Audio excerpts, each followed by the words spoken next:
Next, certain physical structures also put up barriers. For example, a lift. I'm sure all of you are familiar with that. Two people happily married outside the lift, talking away merrily. Lift comes, they go inside, the doors close. They become strangers. Why? Because the structure does something to them. Same if you go to New York, like in India, when you travel by train, guys, it's a picnic.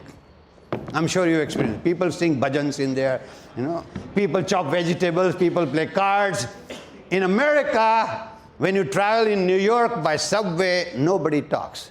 And they all carry a magazine or a newspaper, not to read, but to hide their faces. They sit like this. You don't look that side, you don't look that side. If you are new in New York, it's, hello, how are you? None of your business!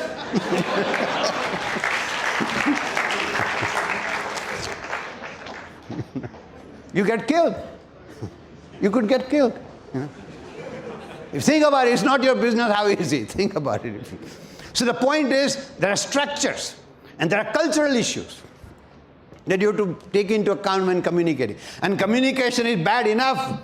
There are enough problems within the same culture. When there's a cross-cultural communication, there are additional problems.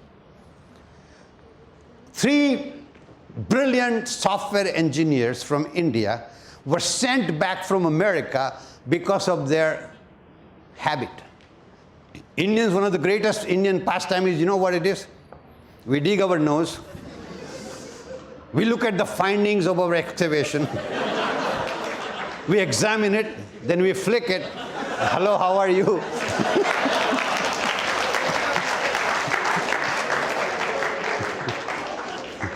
In America, this is horror of all horrors. They were sent back. Another thing Indians do, every time they see a kid, if it's a white skin, they get more excited. Oh, kuchiku. One American lady complained to the police, this guy is kidnapping my son. The guy got into jail. Not aware of these nuances of the communication. You see? That brings us to non-verbal communication.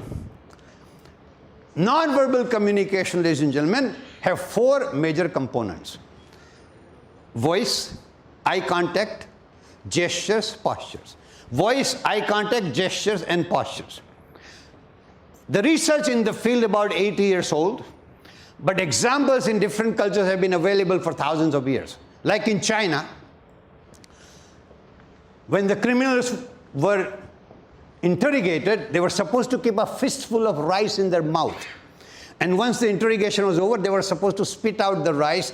And if the rice was dry, the Chinese concluded that the person was lying.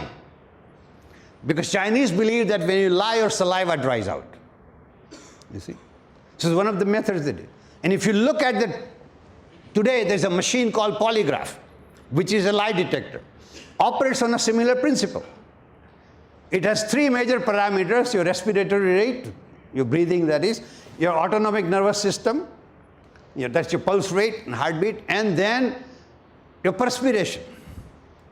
GSR, galvanic skin response. And it measures this. So you hook you up with the machine and they ask you a question where they know the answer yes and no beforehand. Like if I'm talking to somebody and I know his name is Nakul Madhe, I say, is your name Nakul Madhe? He says, yes, sir, it's my. So I know the answer. Are you working for Burroughs Wellcome? I know he's a chartered accountant. He said, no, I'm not working for Burroughs Wellcome. His answer is no, but truthful. First time his answer is yes and truthful. So the machine draws the line that when he's telling truth and he's saying no, this is the baseline. He's telling truth, saying yes, this is the baseline. Then I throw in different questions in between to find out the fluctuation. That's how the test works. Now the point is, in our culture also there have been examples. 2nd chapter of Bhagavad Gita. Have you read Bhagavad Gita by mistake? Say no. No, then I can lie. I check it out. Okay.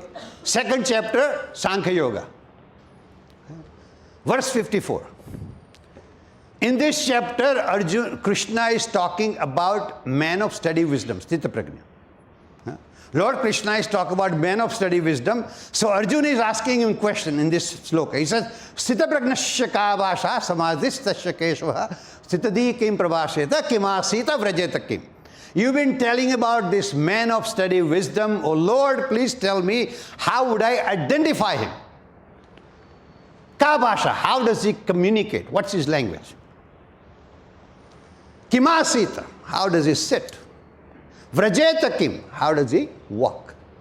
She's asking the parameters of body language. Think of that. This is in our culture. Give you another example from our culture. You heard of Adi Shankaracharya? Yes, no? Yes? Okay. Mandan Mishra? No. Okay. Mandan Mishra was a contemporary of Adi Shankaracharya. Brilliant scholar.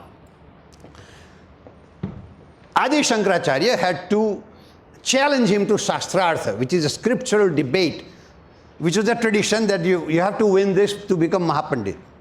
So he went to the village where Mandan Mishra lived and he asked the villagers, where would I find the house of Mandan Mishra? Villagers told him, Panditji, keep on walking. When you hear two parrots discussing the Vedas, that's the house of Mandan Mishra. He found the house, he challenged Mandan Mishra to scriptural debate. Now somebody has to decide who is the winner. Mandan Mishra's wife was equally brilliant. So they both appointed her as the judge. How did she decide? She put fresh flower garland into their necks and she says, whichever garland withers first, wearer of that garland is a loser. Because when you cannot answer question right away and you become nervous, your body will generate heat and make the flowers wither. Same idea as polygraph. Galvanic skin response. Her husband lost. Story goes on. But our purpose is this was important.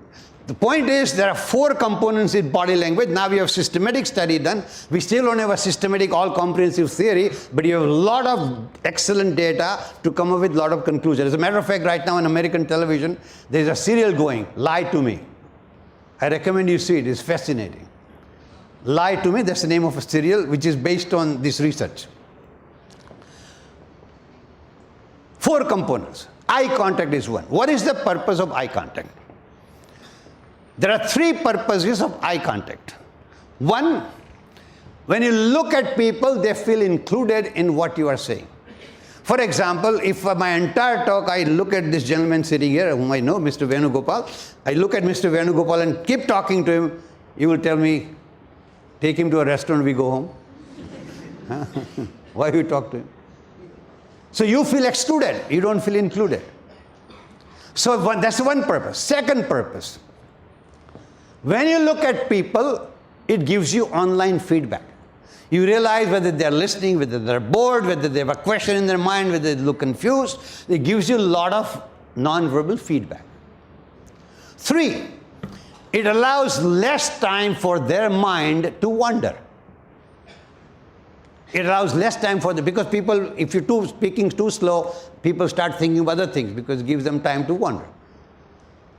That is why eye contact is very important. Another purpose. Now some of you who are doing MBA and will be looking for jobs soon, here is some interesting tip I want to give you. Suppose you went for an interview and there are 3 people interviewing you.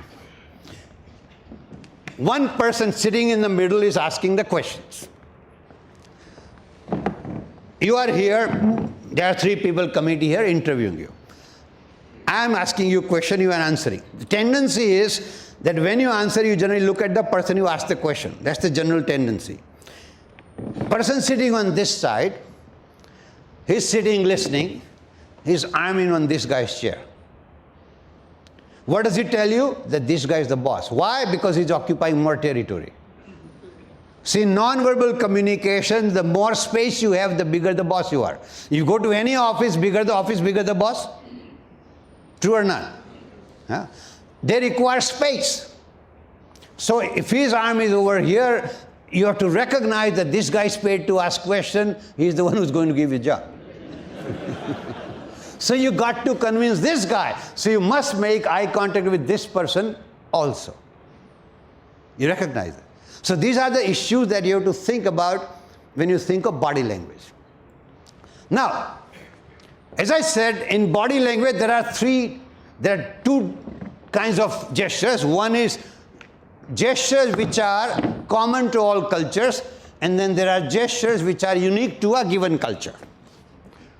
I give you